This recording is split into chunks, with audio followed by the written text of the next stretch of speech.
French Tech. La French Tech est une fintech ce matin à 6h45. Monisnap, qu'on a perçu il y a quelques mois, mais qui continue de progresser avec cette levée de fonds de 10 millions d'euros. Et c'est l'un de ses autres cofondateurs, Raphaël Rivière, qui est avec nous aujourd'hui. Bonjour. Alors, effectivement, vous levez... D'abord, c'est intéressant parce que quand vous étiez venu, quand votre cofondateur était venu, c'était pour lancer le service au Royaume-Uni. Je rappelle que vous êtes un service de transfert d'argent à travers le monde, un peu l'ubérisation du système Western Union. D'abord, une question, comment ça s'est passé au Royaume-Uni les premiers mois ? Ça se passe bien pour le moment. On a atteint à peu près 20 000 clients pour le moment au Royaume-Uni, avec notre offre B2C principalement, de mobile money. Avec une autre diaspora que celle qu'on a en Afrique francophone notamment. Oui, tout à fait. On est beaucoup plus orienté vers l'Afrique anglophone, évidemment, vers l'Asie du Sud-Est, vers le Moyen-Orient. Mais le constat était le même. Le constat, c'est que ces pays-là n'ont pas du tout fait l'objet d'une bancarisation. Les usages locaux, c'est de la mobile money. Qu'est-ce que c'est la mobile money ? Expliquez-nous. La mobile money, c'est vraiment la substitution de ce que l'on connaît dans le monde bancaire en Europe par des opérateurs télécoms. On a un compte bancaire, on a un porte-monnaie en France avec une banque.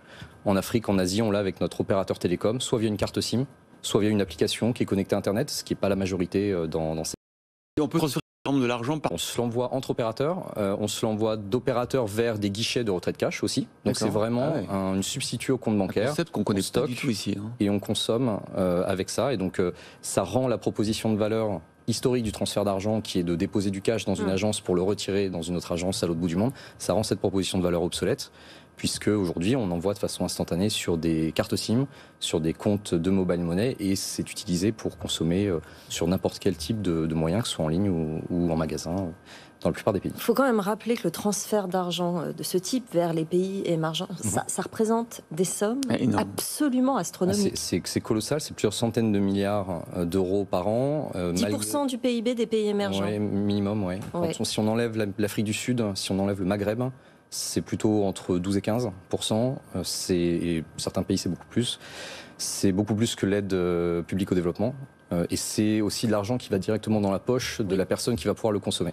Et ça, c'est critique, évidemment, dans beaucoup de pays. Donc, on facilite ces transferts-là directement dans les bons moyens de paiement. Ce qui est intéressant avec vous, c'est que, on va se parler franchement, ça marche bien, mais c'est vrai que c'est dur de disrupter ce marché qui est maintenu par des grands opérateurs dont on a déjà cité le nom, et que se faire une place, c'est pas facile, ça prend du temps. D'ailleurs, vous êtes en train un peu pas de pivoter, mais d'avoir une autre stratégie d'offensive vers le B2B, c'est-à-dire que de proposer votre service de transfert d'argent, par exemple aux néobanques ou aux banques classiques, pour contourner les autres opérateurs de transfert de monnaie. Oui, en fait, ce que l'on constate, c'est que l'industrie financière en Europe, c'est une industrie extrêmement puissante, et ça vaut le coup d'être en alliance avec cette industrie, pas du tout en concurrence. Alors qu'au départ, vous êtes apparu comme étant un acteur qui allait un peu frontalement contre les acteurs historiques de transfert, mais pas vraiment contre les banques, puisque ce sont vraiment des créneaux qui ne travaillent pas aujourd'hui. En revanche, ce qui est intéressant, c'est que leurs clients, à eux, ont des besoins tournés vers l'international et tournés vers des pays hors zone CEPA, hors Europe, et leur proposition de valeur seule ne convient pas. Et c'est pour ça qu'en collaboration avec ces banques-là, ces néobanques, on développe des solutions de transfert qui sont embarquées dans les actifs digitaux, que ce soit les sites web, les applications de ces banques-là, de façon à ce que leurs clients finaux, qui sont des particuliers, puissent envoyer des fonds, pas forcément vers des banques, justement, vers de la mobile money, vers du cash ou vers d'autres méthodes alternatives, dans 150 pays dans le monde aujourd'hui. Et le but, donc, du coup, c'est de toucher de plus en plus d'utilisateurs. Vous êtes à combien aujourd'hui ? 200 000, c'est ça ? On a plus de 200 000 utilisateurs actifs sur notre plateforme web. L'objectif, c'est... Alors, l'objectif, avec la levée que l'on a faite, c'est d'atteindre assez rapidement 1 million d'utilisateurs. Les différents partenariats B2B que l'on a montés, notamment avec la banque Nickel, nous donnent accès à des poules de clients de l'ordre de 1 million, 1,5 million de personnes. Ça y est, c'est effectif déjà le partenariat ? Le partenariat avec Nickel, en effet, c'est effectif depuis plusieurs mois. Ça marche bien ? Ça marche très bien. C'est une proposition de valeur qui est extrêmement plébiscitée. Le service, par ailleurs, pour plein de raisons, beaucoup plus simple que ce qu'on peut trouver en web classique. Et on est en train d'intégrer beaucoup d'autres partenaires. On aura certainement d'autres choses à vous annoncer dans pas longtemps. Depuis 2019, vous avez vu multiplier par 40 votre volume de transactions. Oui, tout à fait. En fait, comme on est sur un business complètement digitalisé, l'impact Covid, par exemple, a été extrêmement positif, puisqu'il a fallu soutenir les proches dans des pays où la crise était particulièrement difficile. On ne pouvait pas le faire en se déplaçant. beaucoup plus facile de le faire depuis son mobile en confinement. Et comme on vient de le dire avec Benahouda, ça risque d'être encore plus important dans les mois qui viennent, parce qu'on voit effectivement le monde qui risque de diverger entre les pays qui ont réussi leur campagne de vaccination et qui vont sans doute échapper en grande partie, on l'espère, aux variants, et puis ceux qui effectivement sont à la traîne et risquent de souffrir économiquement encore plus des prochaines vagues. C'est quelque chose qui va accélérer une tendance qui existait déjà, qui était que la dépendance de ces pays-là aux aides extérieures a augmenté, a fait x3 quasiment en 20 ans. Ouais.